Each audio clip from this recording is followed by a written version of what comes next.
একটা ছোট্ট গ্রামে থাকত একটা কৌতূহলী বিড়াল, নাম তার মিনু। মিনুর লোম ছিল কালোসাদা ডোরাকাটা, আর চোখ দুটো সবুজ পান্নার মতো ঝকঝকে। সে সারাদিন ঘুরে বেড়াত, নতুন নতুন জিনিস দেখতে ভালোবাসত। একদিন সকালে মিনু ঘুম থেকে উঠে ভাবল, আজ আমি অনেক মজা করব। প্রথমে মিনু বাড়ির পেছনে গেল। সেখানে একটা বড় গাছ ছিল। মিনু গাছের গোড়ায় বসে দেখল একটা লাল আপেল ঝুলছে। ওটা আমার, বলে সে লাফ দিয়ে গাছে উঠতে লাগল। থাবা দিয়ে শাখা ধরে, লেজ নাড়িয়ে ভারসাম্য রেখে উঠতে উঠতে সে হাসছিল।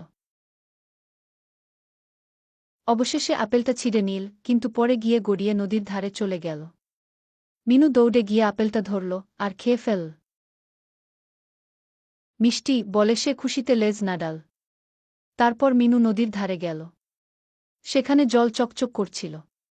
মিনু ভাবল, আমি মাছ ধরব। সে পা ডুবিয়ে বসে রইল। হঠাৎ একটা ছোট্ট মাছ লাফ দিল। মিনু থাবা বাড়িয়ে ধরতে গেল, কিন্তু মাছটা পিছলে গেল। মিনু আরও চেষ্টা করল। দ্বিতীয়বার একটা রূপালী মাছ ধরে ফেল। সে মাছটা খেয়ে বলল, আহা, কি স্বাদ! কিন্তু জলের ছিটে তার লোম ভিজে গেল, তাই সে গাছের নিচে শুকোতে বসল। দুপুরে মিনু বাগানে গেল। সেখানে ফুল ফুটে আছে। একটা প্রজাপতি উড়ছিল। মিনু লাফিয়ে প্রজাপতির পেছনে ছুটল। ধরব তোকে, বলে সে ঘুরে ঘুরে দৌড়াল। প্রজাপতি ফুল থেকে ফুলে যাচ্ছে, মিনু তার পেছনে। শেষে প্রজাপতি একটা গোলাপের উপর বসল। মিনু ধীরে ধীরে এগিয়ে গিয়ে থাবা দিয়ে ছুল, কিন্তু প্রজাপতি উড়ে গেল। মিনু হাসল, তুমি জিতলে, কিন্তু মজা হল। বিকেলে মিনু ক্লান্ত হয়ে বাড়ি ফিরল।